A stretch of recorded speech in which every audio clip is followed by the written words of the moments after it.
chocolate chips. Hello everyone, আসসালামু আলাইকুম। Welcome back to my channel. আশা করি সবাই অনেক ভালো আছেন। আজকে আমি আপনাদের সাথে আরেকটি ব্লগ নিয়ে হাজির হয়েছি। ব্লগের শুরুতেই অনেক কথা বলে ফেলি, আজকে ভাবলাম যে একটু কম কথাই বলি ব্লগের শুরুতে। তো এখন সকালবেলা আমরা ব্রেকফাস্ট করছি। ওয়াহিবকে বললাম আমাদের সাথে নাস্তা করার জন্য, কিন্তু ও নাস্তা করছে না, ওইদিকে মুখ ফিরিয়ে বসে আছে। আজকের ব্রেকফাস্টটা আমরা একটু লেটেই করছি।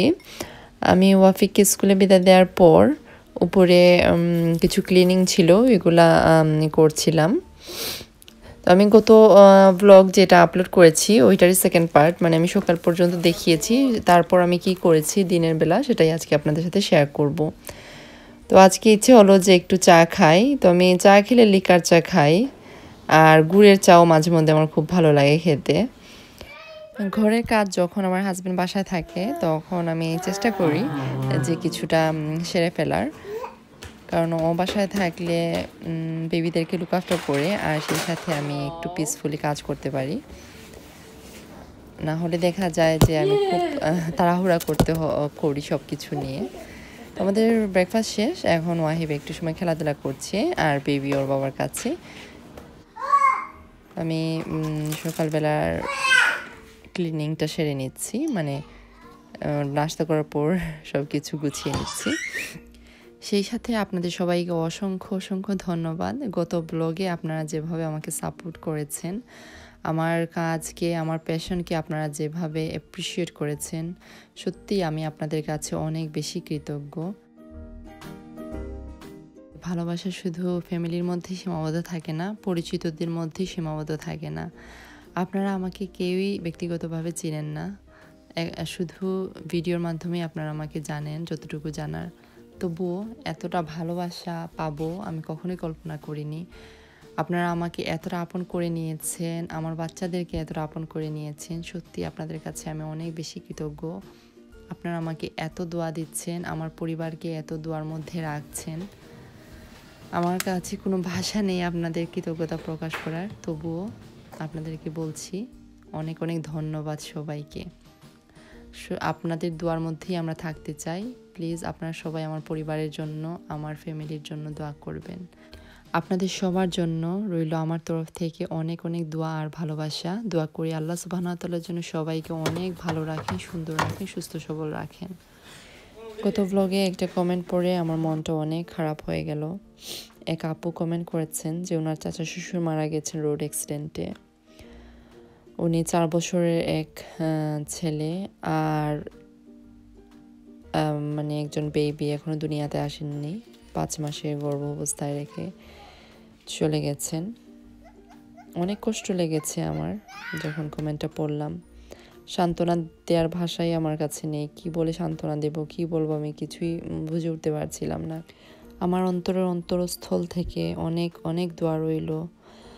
আমি দোয়া করি আল্লাহ সুবহানাহু ওয়া তাআলা যেন আপনাদের প্রতি সহায় হন, যে এই দুনিয়া ছেড়ে চলে গেছেন ওনাকে যাতে আল্লাহ সুবহানাহু ওয়া তাআলা বেহেশত নসিব করেন, গুনাহ সব মাফ করে দেন। আর যাদেরকে রেখে গেছেন আল্লাহ সুবহানাহু ওয়া তাআলা যেন তাদেরকে ধৈর্য ধারণ করেন, যাতে করে এই কঠিন সময়কে ওরা সহজভাবে নিতে পারেন। আর এই বাবাহারা বাচ্চাদেরকে যাতে আল্লাহ সুবহানাহু ওয়া তাআলা সবসময় অনেক অনেক ভালো রাখেন, ওনার রহমতের মাঝে রাখেন। আপনাদের সবার কাছে উনি দোয়া চেয়েছেন, আপনারা সবাই ওনার চাচার জন্য দোয়া করবেন, ওনার পরিবারের জন্য দোয়া করবেন। আল্লাহ সুবহানাহু ওয়া তাআলা যেন সবসময় ওনার পরিবারকে অনেক ভালো রাখেন, সব ধরনের বিপদ আপদ থেকে মুক্ত রাখেন। এই দুনিয়াতে 1 মিনিটেরও ভরসা নেই, আজ আছে তো কাল নেই। আর এই 2 দিনের দুনিয়াতে কত কিছুই না আমরা চাই, কত আশা, কত আকাঙ্ক্ষা, কত স্বপ্ন আমরা দেখি, যত পাই ততই চাই। তাই চাওয়া পাওয়ার পেছনে না দৌড়ে আমরা যদি ভালো ভালো কাজ করি, নিজের আমলটাকে ঠিক রাখি, সুন্দর রাখি, আল্লাহ সুবহানাহু ওয়া তাআলা যেটা পছন্দ করেন ওইটা বেশি বেশি করে করি, যেটা অপছন্দ করি সেটা থেকে বিরত রাখি নিজেকে, তাহলেই কিন্তু আমাদের লাইফটা অনেক সুন্দর হবে, দুনিয়াতে হবে, আখিরাতের জন্য আমরা অনেক কিছুই নিয়ে যেতে পারবো সঙ্গে করে। আপনারা সবাই আমাদের জন্য দোয়া করবেন, আপনাদের জন্য অনেক অনেক দোয়া। আল্লাহ সুবহানাহু ওয়া তাআলা আমাদেরকে যে জন্য এই দুনিয়াতে পাঠিয়েছেন, যে আমলগুলা করার জন্য এই দুনিয়াতে পাঠিয়েছেন, আমরা যেন বেশি করে সেই আমলগুলা করতে পারি। হিংসা অহংকার থেকে দূরে থাকতে পারি। ছোট বড় এসব চিন্তা ভাবনা যাতে না করি, সবাই সমান সেটাই যাতে চিন্তা করি। মানুষের দোষটাকে না দেখে মানুষের যে গুণ আছে সেটা আমরা যাতে দেখি। মানুষকে মন্দ না বলে ভালো দিকটা যেটা আছে সেটা যাতে আমরা দেখি। কারণ অন্যকে মন্দ বলার আগে নিজেকে একবার দেখব যে আমরা কতটুকু পারফেক্ট, আরেকজনকে আমরা যে পারফেক্ট ভাববো। তো যাই হোক, আজকে অনেক ইমোশনাল কথা বলে ফেলেছি। জানি না, কথা যখন বলি তখন ভালোই লাগে বলতে। এমনিতে আমি অনেক স্ট্রং, তবে ফ্যামিলির দিক থেকে একটু ইমোশনাল হয়ে পড়ি বেশি। সেটা হোক আমার পরিবার নিয়ে, হোক অন্য কারো পরিবার। আমি দোয়া করি সবাই যাতে সবার পরিবার পরিজনকে নিয়ে অনেক অনেক ভালো থাকেন, সুন্দর থাকেন সবসময়। আর পরিবারের জন্য কিছু করলে শরীর মন দুইটাই কিন্তু অনেক ভালো থাকে আমার কাছে মনে হয়। কারণ আমি যখনই আমার পরিবারের জন্য কিছু করি আমার অনেক ভালো লাগে। আমার কাছে কোনো কিছুই তেমন কঠিন মনে হয় না। মনে অনেক শান্তি লাগে যে না, আলহামদুলিল্লাহ সব কিছুই ভালোভাবে যাচ্ছে, ইনশাল্লাহ সামনের দিকেও যাবে। পজিটিভভাবে চিন্তা করলে কিন্তু সব কিছুই অনেক পজিটিভলি হয়, কঠিন মনে হয় না কোনো কিছুই। তো এখন আমি ওয়াহিবকে হাত পরিষ্কার করে দিলাম। এতক্ষণ ওকে নিয়ে আমি পেন্টিং করছিলাম, বললো যে পেন্টিং করবে। তো ও পেন্টিং করেছে, কাগজে পেন্ট করার সাথে সাথে টেবিল চেয়ার সব কিছু দিয়ে ও পেন্টিং করে ফেলেছে। ওকে ক্লিন করে আমি ওয়াহিব আর ওয়ারিদকে ঘুম পাড়িয়ে নিয়েছি। তো আমি নিচে এসে এখন রান্না স্টার্ট করেছি। তো আজকে রান্না করব চিকেন ভুনা করব ক্যাপসিকাম দিয়ে। আর আমার হাজব্যান্ডের ফরমাইশ ছিল যাতে করে আমি একটু মিট ভুনা করি ওর জন্য, তাই ভেড়ির মাংস ভিজিয়েছি। ঘরে কেবিজ আছে, তাই ভাবলাম যে কেবিজ দিয়ে খুব ঝটপট একটা ভাজি করে নিব। কেবিজ ভাজি আমার খুবই ভালো লাগে খেতে। তো আজকের চিকেন ভুনার রেসিপিটা আপনাদের সাথে আমি শেয়ার করব, কারণ কয়েকজন আপুই বলছিলেন যে চিকেন ভুনার রেসিপিটা যাতে আপনাদের সাথে শেয়ার করি। আর আমার চিকেন ভুনার রেসিপিটা খুবই তাড়াতাড়ি হয়ে যায়, একদম ঝটপট, স্ট্রেট ফরওয়ার্ড। আর কয়েকজন এই চিকেন ভুনারটা খেয়েছিলেন আর বলেছিলেন যে একদম রেস্টুরেন্টের স্টাইল হয়েছে। আমার কাছে মনে হলো যে একদম নর্মালি আমি রান্না করেছি, তবে টেস্টটা নাকি একটু ডিফারেন্ট এসেছে, তাই ভাবলাম আপনাদের সাথেও শেয়ার করি। তো আমি একটা কড়াইতে পরিমাণ মতো তেল দিয়ে দিলাম। তো এখানে প্রায় 2টা পেঁয়াজ, 1 টেবিল চামচ আদা আর 1 টেবিল চামচ রসুন দিয়ে দিলাম। দিয়ে পেঁয়াজ আদা রসুনটাকে একটু সময় ভেজে নিচ্ছি আর পরিমাণ মতো লবণ দিয়ে দিলাম। একটু সময় ভাজার পর আমি পানি দিয়ে দিচ্ছি, কেটলের গরম পানি দিয়ে আমি ঢাকনা দিয়ে ঢেকে দিলাম কিছু সময়ের জন্য, যাতে করে পেঁয়াজটা একটু গলে যায়। পেঁয়াজ গলে গেছে, এখন আমি সব গুঁড়া মশলা দিয়ে দিচ্ছি।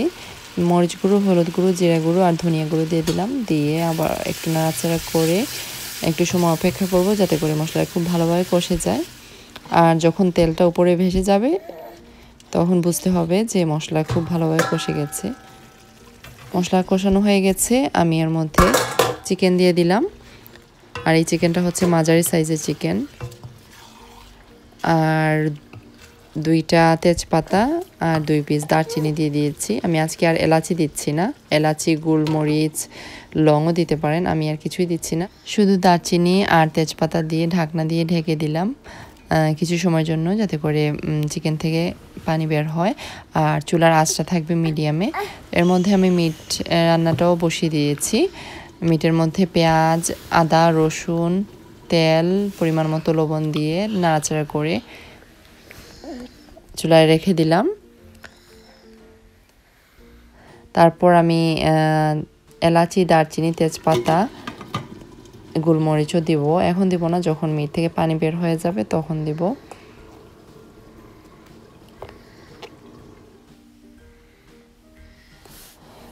প্রায় মিনিট 10 পর আমি চিকেনটাকে একটু চেক করে নিচ্ছি। চিকেন থেকে পানি বের হয়েছে, দেখতে পাচ্ছেন। আমি একটু নাড়াচাড়া করে দিচ্ছি। এর মধ্যে আমার ওয়ারিদ ঘুম থেকে উঠে গেছে।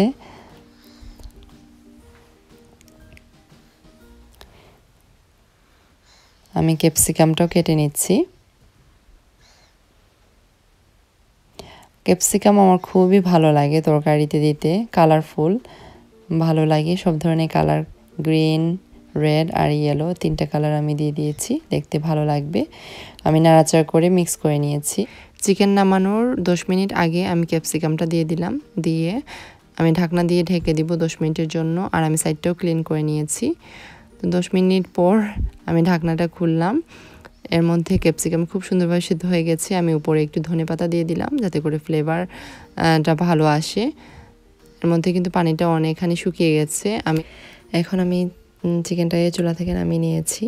আর একটা ফ্রাই প্যানে পেঁয়াজ কুচি আর কাঁচামরিচকে ফালি করে রেখেছি ভাজি করার জন্য।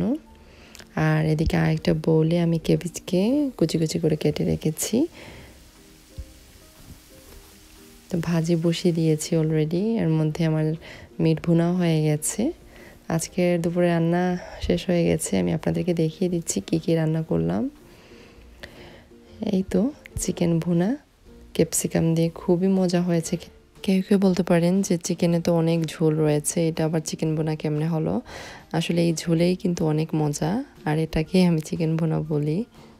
আর মিট ভুনা, তেলটা একটু বেশি হয়ে গেছে মিটের মধ্যে, তবে অনেক মজা হয়েছে খেতে।